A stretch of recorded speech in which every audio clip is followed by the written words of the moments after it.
2026 में दुनिया खत्म हो ना हो, आज ये बहस मैं खत्म करके रहूंगा।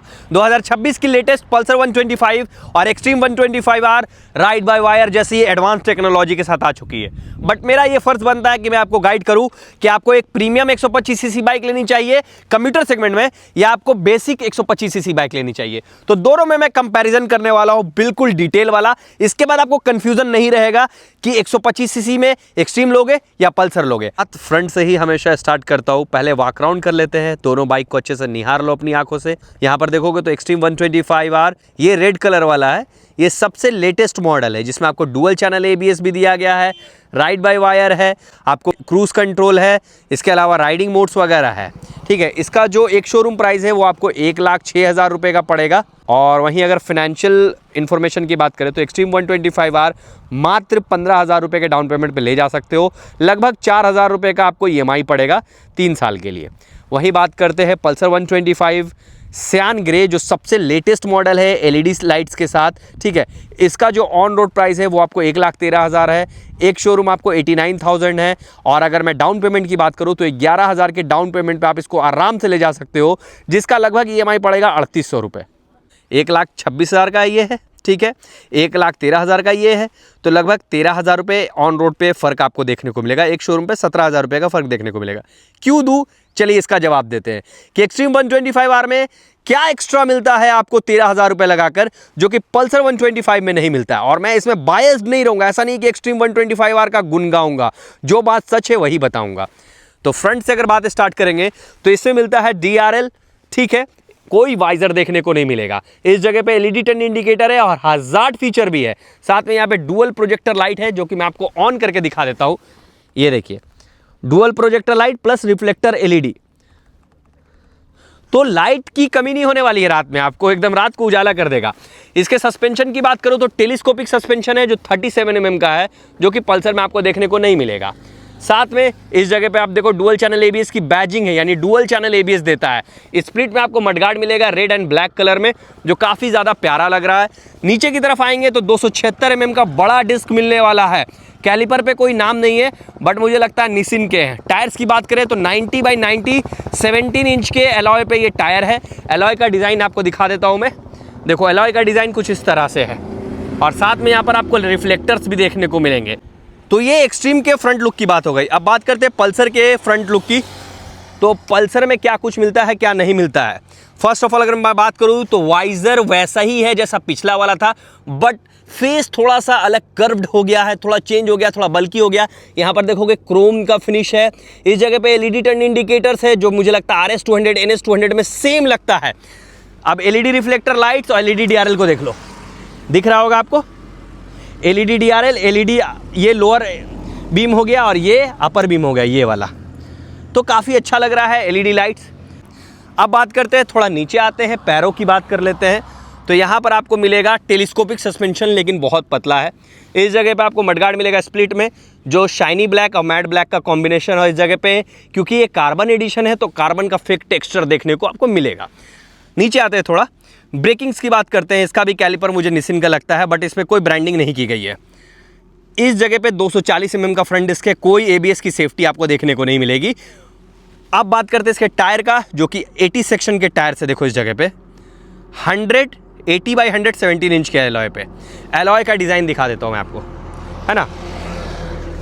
एलॉय का डिज़ाइन तो मुझे पल्सर ही का ज़्यादा पसंद आ रहा है। उसका भी ठीक है, मतलब सेम डिज़ाइन है, बस थोड़ा सा ना इसमें 2 तो 3 का दिया है, इसमें 1 तो 3 का दिया है। ऑल ओवर फ्रंट लुक की अगर मैं बात करूँ तो इसमें LED रिफ्लेक्टर लाइट है, LED प्रोजेक्टर लाइट है। इसमें आपको हजार्ड फीचर देता है LED टर्न इंडिकेटर के साथ, इसमें हजार्ड फीचर नहीं देता है। इसका सस्पेंशन आपको 37 mm का मिलता है, उसका 31 mm का मिलता है लगभग। इसमें डुअल चैनल ABS मिलता है और बड़े डिस्क मिलते हैं, ठीक है। इसमें आपको सिंगल चैनल ABS भी नहीं मिलता है, सिर्फ डिस्क मिलता है, वो भी छोटा वाला। इसके अलावा इसके टायर 90 सेक्शंस के हैं, इसके 80 सेक्शंस के हैं, तो टायर भी आपको एक्सट्रीम में बड़ा देखने को मिलेगा। तो फ्रंट लुक आपको किसका पसंद आया, कमेंट बॉक्स में बताइएगा। राइट प्रोफाइल को कंपेयर करते हैं तो सबसे पहले एक्सट्रीम की बात करते हैं।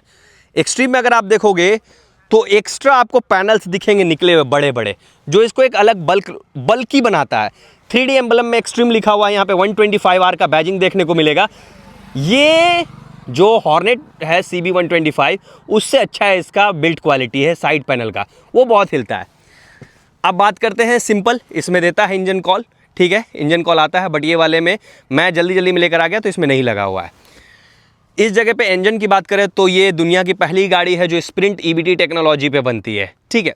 125 सीसी का ये इंजन 11.4 bhp का पावर, 10.5 न्यूटन मीटर टॉर्क देता है, लगभग 112-110 के लगभग टॉप स्पीड है, 50 से 55-60 के लगभग का माइलेज है, चलाने पे डिपेंड करता है। ये इसका किक लीवर है, तो किक लीवर का भरोसा, बट यहाँ पर थोड़ा सा ये थोड़ा चीप क्वालिटी लगता है, यहाँ पे रबर वगैरह कुछ तो ग्रिप के लिए देना चाहिए, राइट। ये देख के थोड़ा सा डर लगता है ना, मुझे तो लगता है भाई। अब इस जगह पे देखेंगे आप तो यहाँ पर आपको पिलियन फुटरेस्ट मिलेगा, ये राइडर फुटरेस्ट है, राइडर फुटरेस्ट थोड़ा ज़्यादा प्रीमियम देखने को मिलेगा। यहाँ पे भी आपको सेंटर स्टैंड मिलेगा और साइड स्टैंड भी मिलेगा, ठीक है। स्विंग आर्म की बात करें तो आपको बॉक्स स्विंग आर्म मिलेगा, निसिन के कैलिपर्स हैं पीछे में और डुअल चैनल ABS की सेफ्टी है, 230 mm के लगभग का प्लेट लग रहा है। टायर्स की बात करूँ तो वाइडर टायर आता है जो कि 120 सेक्शन के वाइडर टायर्स है, कॉर्नरिंग वगैरह में अच्छा हेल्प करता है। हगर गार्ड की बात करते हैं, अच्छा क्वालिटी का है, स्टाइलिस्ट भी है और छींटे से भी प्रोटेक्ट करता है, ठीक है। अब देखिए पीछे की तरफ इस जगह पे तो आपको मोनोशॉक मिलेगा जो कि एडजस्टेबल भी है। रेयर प्रोफाइल की बात कर लेते हैं तो सेम आपको यहाँ पर थोड़ा सा ऑन कर लेता हूँ मैं, देख लीजिए hazard light, LED turn indicators है, बैक लाइट भी आपको LED में देखने को मिलेगा। ग्रैब रेल भी काफ़ी शानदार है, ऐसा लग रहा है जैसे बुलबुल है भाई, उसका पीछे वाला लाल है बिल्कुल, है ना। सीट वगैरह काफ़ी अच्छा है, कुशनिंग बहुत बेहतरीन है। अब थोड़ा सा लेफ्ट प्रोफाइल की तरफ अगर मैं घूम जाऊँ तो वो कुछ इस तरह से दिखता है। इंजन सेम है, आपको यहाँ पर गियर लीवर है जो 5 गियर है मैनुअल्स सेम, ठीक है। बाकी राइट प्रोफाइल लेफ्ट प्रोफाइल लगभग सिमिलर है।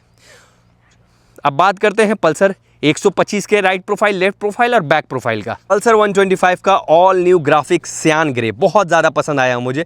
साइड प्रोफाइल की बात करते हैं, इस जगह पे भी आपको एक पैनल देखने को मिलेगा जो कि मेटल का पैनल है कि प्लास्टिक है, हाँ ये प्लास्टिक है भाई, फाइबर। ये मेटल का टैंक है, पल्सर की 3D बैजिंग देखने को मिलेगी। इंजन की बात करते हैं, एक्सट्रीम से इसमें पावरफुल इंजन दिया जाता है, बेहतर आपका किक लीवर है, इसमें लगभग 11.64 bhp का पावर, 10.8 न्यूटन मीटर टॉर्क, यानी टॉर्क और इंजन का पावर दोनों ज़्यादा है। प्लस इसका जो टॉप स्पीड है लगभग सिमिलर है, 110-107, ठीक है, थोड़ा सा कम ही ये टॉप स्पीड देता है। माइलेज भी लगभग सिमिलर ही है जो कि आपको लगभग 55 के लगभग 50-55 के लगभग है, ठीक है। तो इंजन में अगर पावर में देखा जाए तो ये ज़्यादा है, ठीक है, नंबर्स में देखा जाए तो ये ज़्यादा है, बट प्रैक्टिकलिटी में थोड़ा हीरो का उसमें भरोसा देखने को मिलता है, थोड़ा ज़्यादा माइलेज वगैरह देखने को मिलता है, ठीक है।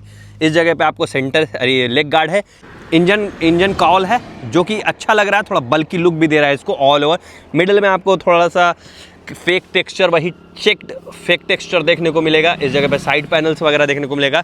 रेयर प्रोफाइल मुझे इसका ज़्यादा पसंद है क्योंकि ये जो कर्व्ड डिज़ाइन है ना, एकदम शार्क की तरह लगता है। 125 सीसी का बैजिंग है, यहाँ पे ग्रे और यहाँ पर सियान कलर का अपना स्टिकरिंग दिया गया है, ठीक है। इसका एग्जॉस्ट कुछ इस तरह से दिखता है, एग्जॉस्ट नोट मैं लास्ट में सुनाऊंगा, ठीक है। इसमें पैनल है और लंबा एग्जॉस्ट है, वो ज़्यादा स्पोर्टी एग्जॉस्ट दिखाने को मिलता है। रेयर सस्पेंशन इसमें इंड्योरेंस का स्प्रिंग वाला सस्पेंशन है, अच्छा काम करता है, डिसेंट काम करता है, बट एक्सट्रीम का ज़्यादा अच्छा सस्पेंशन है, काम भी ज़्यादा अच्छा करता है क्योंकि मोनोशॉक है। हगर गार्ड के नाम पे ये क्या दिया है मुझे पता नहीं, क्या बवासीर दे दिया इन लोगों ने हगर गार्ड के नाम पे, है ना। कहीं बिट्टा चूच हो गया अगर मान लीजिए तो चलिए ठीक है, कोई बात नहीं। रेयर टायर की बात करूँ तो 1 हैंड सेक्शन के टायर हैं जो कि एक्सट्रीम से छोटे हैं, 20 सेक्शन। साथ में इसका पीछे का जो ब्रेकिंग है ना डुअल डिस्क आता है ना डुअल ABS आता है, तो सिंपल 130 mm का आपको ड्रम ब्रेक देखने को मिलेगा। बैक प्रोफाइल लगभग वही पल्सर का पुराना है, यहाँ पे टर्न इंडिकेटर LED में देखने को मिलेगा, ठीक है। ग्रैब रेल देखोगे तो आपको काफ़ी डिसेंट है, फैमिली ओरिएंटेड ग्रैब रेल देखने को मिलेगा। पीछे की तरफ आते हैं इस जगह पे, तो यहाँ पर आपको लेडीज़ फुटरेस्ट मिलेगा जो कि आपको एक्सट्रीम में लेडीज़ फुटरेस्ट देखने को नहीं मिलेगा, फैमिली आराम से बैठ जाएगी।